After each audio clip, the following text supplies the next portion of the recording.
नमस्कार दोस्तों, कैसे हैं आप सभी। आज की कहानी का शीर्षक है सेफ्टी पिन। माँ हमेशा कहती है कि ज़िंदगी में कभी भी किसी भी चीज़ को कम मत आंको। छोटी से छोटी चीज़ भी वक्त आने पर अनमोल बन जाती है। जहाँ काम आवे सुई का करे तरवारी। अपनी इसी सोच के कारण माँ अपनी चूड़ियों में हमेशा 2-3 सेफ्टी पिन लटकाए रहती है। मुझे और दीदी को उनकी यह आदत हमेशा से बहुत अखरती रही है। माँ, ऐसे देहातन की तरह मत रहा करो। चूड़ी में सेफ्टी पिन टांगने का क्या तुक।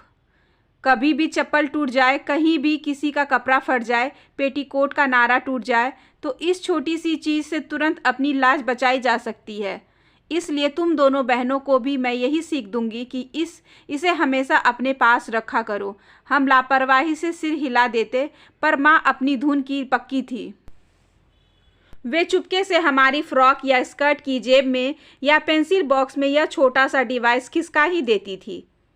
एक दो मौक़ों पर यह डिवाइस सचमुच डूबते को तिनके का सहारा साबित भी हो गया।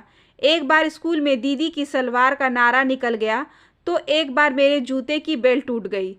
तब इसी से हमारी लाज बची। तभी से माँ की सीख को जीवन में उतारते हुए हम बहनें भी छोटी से छोटी चीज़ की कद्र करने लगी थी। माँ ज़्यादा पढ़ लिख नहीं पाई थी, रहन सहन भी उनका बेहद साधारण ही था, पर इस हिसाब से उनकी सोच बहुत ऊंची थी। परिवार वालों के दबाव में आकर पिताजी भले ही तीसरे बच्चे के लिए तैयार हो गए थे, लेकिन माँ अपने 2 बेटियों के परिवार को ही संपूर्ण परिवार मानकर अड़ी रही।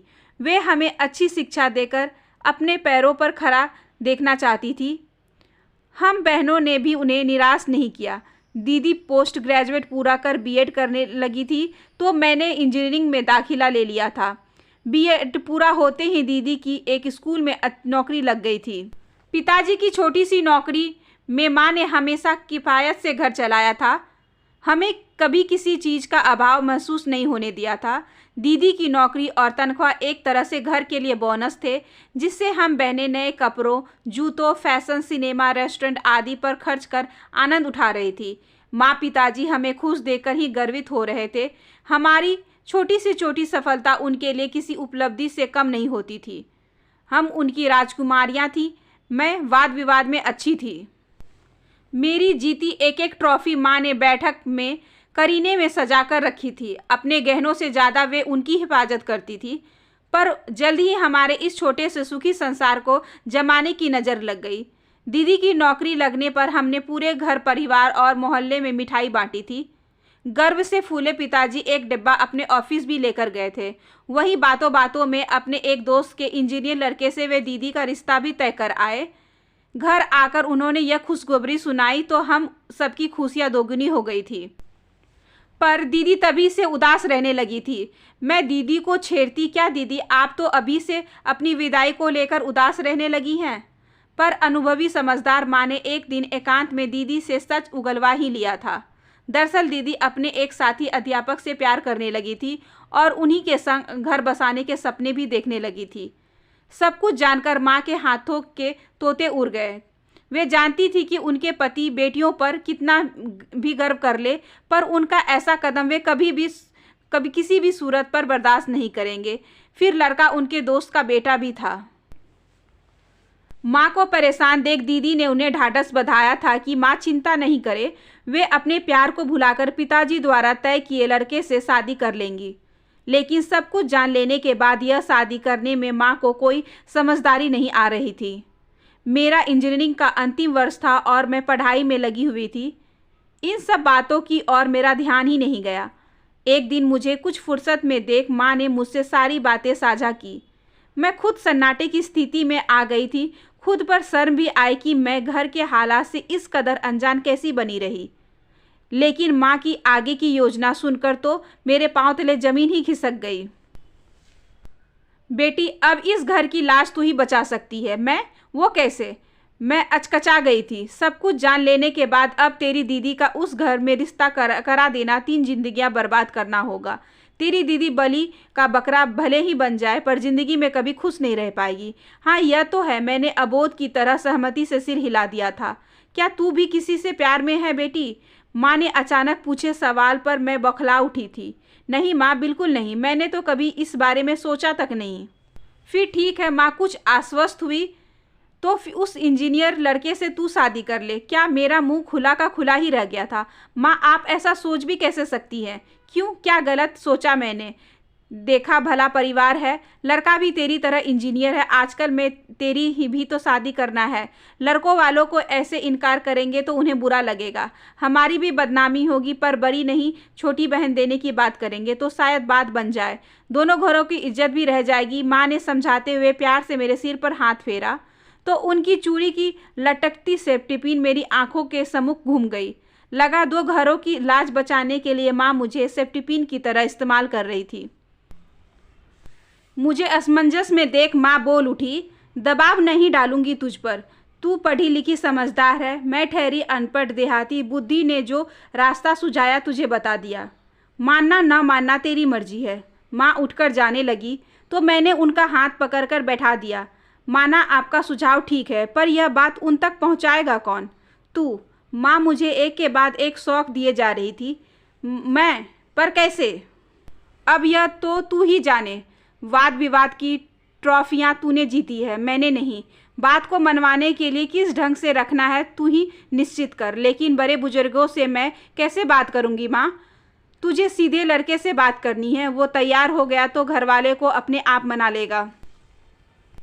विजय एक बार में ही मिलने के लिए तैयार हो गए थे, जो कि स्वाभाविक ही था। मुझे अकेले देखकर दीदी के लिए पूछ बैठे। पुरानी स्थिति होती तो मैं भी मस्खरी कर बैठती, क्यों मुझसे अकेले मिलते डर लगता है आपको? पर आज स्थिति भिन्न थी। वाद विवाद का कोई पैतरा इस्तेमाल किए बिना मैं सीधे सपाट शब्दों में अपनी बात रख दी। बस खुद से शादी की बात मुझसे नहीं कही गई। हतप्रभा विजय निर्मेश कुछ पल मुझे ताकते रहे, शायद यह सुनिश्चित करने का प्रयास कर रहे थे कि साली साहिबा उनसे कोई मजाक तो नहीं कर रही है। पर मेरे चेहरे का उड़ा हुआ रंग और झुकी हुई नज़रें चीख चीख कर मेरी बात की गंभीरता बयां कर रही थी। टोड़ी पर किसी की उंगलियों का स्पर्श हुआ तो मेरी नज़र ऊपर उठी। क्या इतने दृढ़ शब्दों में इतने स्पष्ट विचार रखने वाली कन्या को मैं अपनी जीवन संगनी बनाने का दुस्साहस कर सकता हूँ? मुझसे कोई जवाब नहीं दिया गया। लाश से मेरी पलकें ही ऊपर नहीं उठ पा रही थी। या तुम भी किसी से प्यार करती हो? नहीं, मेरे होठ थरथरा उठे थे। तो फिर मैं हाँ समझूं? एक ही मंडप में हम दोनों बहनें विवाह सूत्र में बंध गई थी। विजय और मेरी अच्छी पटी। कभी कभी सेफ्टी पिन भी टाँके जैसी मजबूत दे देती है। दीदी की गृहस्थी भी अच्छी चल रही थी। जीजाजी ने अपने पिता के देहांत के बाद अपना स्थानांतरण अपने पैतृक शहर में करवा लिया था, ताकि पैतृक घर में माँ के संग रह सके। दीदी का भी कुछ प्रयासों के बाद वहीं स्थानांतरण हो गया था, वे भी चले गए। अब माँ पिताजी को संभालने की मेरी जिम्मेदारी थोड़ी बढ़ गई थी। पिताजी रिटायर हो गए थे और हृदय रोग से ग्रस्त हो जाने के कारण कमज़ोर भी। पर माँ सुगुर गृहिणी की तरह पेंशन में भी आराम से घर चला रही थी। यही नहीं, बेटी दामाद को तीज त्योहार पर बुलाने, उपहार आदि देने की औपचारिकताएं भी शिद्दत से निभा रही थी। पर बेटियों के यहाँ आकर रहना उन्हें गवारा नहीं था। मैं और दीदी मिलकर कभी कभी माँ को खूब छेड़ते। माँ पुरातन और आधुनिकता का अनूठा संगम है। इतने प्रगतिशील विचार होते हुए भी पुरानी मान्यताएं छोड़ने को तैयार ही नहीं है। ऐसा नहीं है बच्चियों पर सोचती हूँ, पर जब तक निभ रहा निभा लूँ। एक बार एक सेमिनार में भाग लेने मुझे दीदी के शहर जाने का मौका मिला। जैसा कि स्वाभाविक था, 2 दिन मैं दीदी के घर ही रही। मुझे उनके घर का माहौल ठीक नहीं लगा। सास बात बात पर दीदी पर ताना कसती थी। दीदी गृहस्थी और नौकरी के 2 पाटों के बीच पीस रही थी। यह सब क्या है दीदी? आपने कभी बताया नहीं, न मुझे न माँ को। कुछ नहीं पगली, समय के साथ सब ठीक हो जाएगा। अब बेटे ने प्रेम विवाह किया है तो माँ का आक्रोश किसी पर तो उतरेगा ही। तो बहू से अच्छा टारगेट और कौन हो सकता है? पर जीजाजी उन्हें कुछ बोलते क्यों नहीं? माँ और वो भी विधवा, बस उनसे सहानुभूति बस बेबस बने देखते रह जाते हैं। पर अकेले में अपने मन की पीड़ा बयां कर देते हैं। उससे क्या होता है? मैं तुनक गई थी, मैं उनसे बात करती हूँ। नहीं, तुझे मेरी कसम, उन्हें और शर्मिंदा मत करना। हाँ माँ, पिताजी से भी इस बारे में कभी भूल कर भी कुछ मत कहना। पिताजी दिल के मरीज है, बेचारी माँ पर वैसे भी बहुत जिम्मेदारियाँ हैं। मैं तो कहती हूँ तू भी कुछ ज़्यादा ही सोच रही है। वे दिल की इतनी बुरी भी नहीं है। तू देखना, वक्त के साथ सब कुछ ठीक होता चला जाएगा। मैं भारी मन से लौट आई थी। कुछ समय बाद दीदी के पांव भारी होने की खबर मिली तो मन मयूर नाच उठा। दीदी से फ़ोन पर बात होती रहती थी। सासू माँ अब काफ़ी नरम पड़ गई है, मेरा भी बहुत ध्यान रखती है। मैं और सुनील डिलीवरी यहीं करवाने की सोच रहे हैं। यहाँ सब सुविधाएं हैं, बाद में छुट्टियाँ भी कम लेनी पड़ेगी। ठीक है दीदी, ज़रूरत हो तो निसंकोच मुझे बुला लेना। मैंने माँ को भी सारी बात विस्तार से समझाकर आश्वस्त कर दिया था। दीदी जीजाजी ने एक तरह से ठीक ही निर्णय लिया था। पिताजी की बाईपास सर्जरी के बाद घर की माली हालत वैसे भी ठीक नहीं थी। पैसे तो खर्च हुए ही थे। पिताजी शारीरिक रूप से काफ़ी कमज़ोर हो गए थे। माँ की भी अब उम्र हो चली थी, जल्दी थक जाती थी। जीजी बस के सहारे गृहस्थी की गाड़ी खींचे जा रही थी।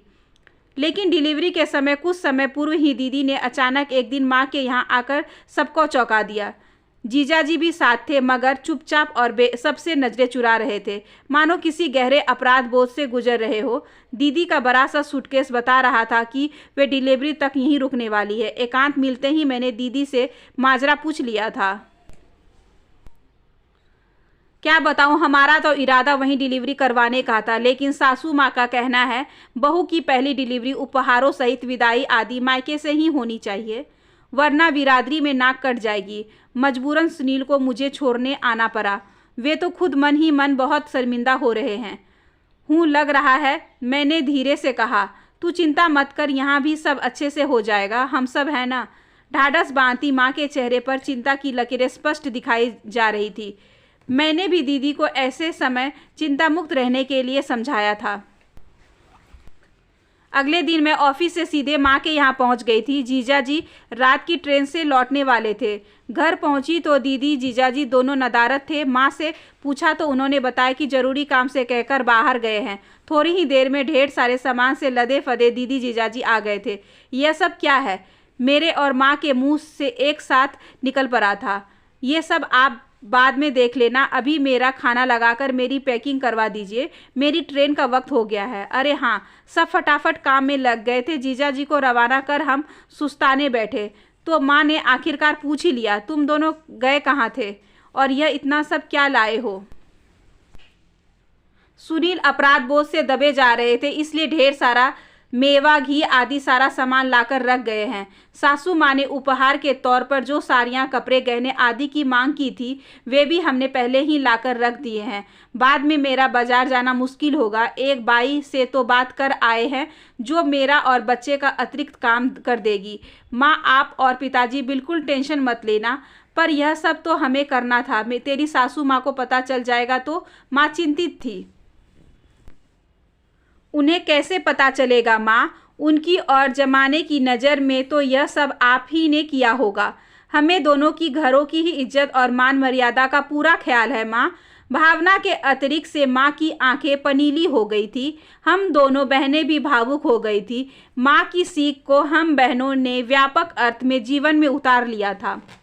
सेफ्टी पिन के साथ रखते रखते हम दोनों बहनें व्यवहार में भी सेफ्टी पिन बन गई थी। आशा करती हूँ कि आज की ये छोटी सी कहानी आपको अच्छी लगी होगी। अगर अच्छी लगी हो तो please like, share and subscribe करें हमारे चैनल को। ज़्यादा से ज़्यादा शेयर करें और बेल आइकन को ज़रूर प्रेस कर ले ताकि अगली वीडियोज़ की नोटिफिकेशन आपके पास सबसे पहले पहुँचे। धन्यवाद।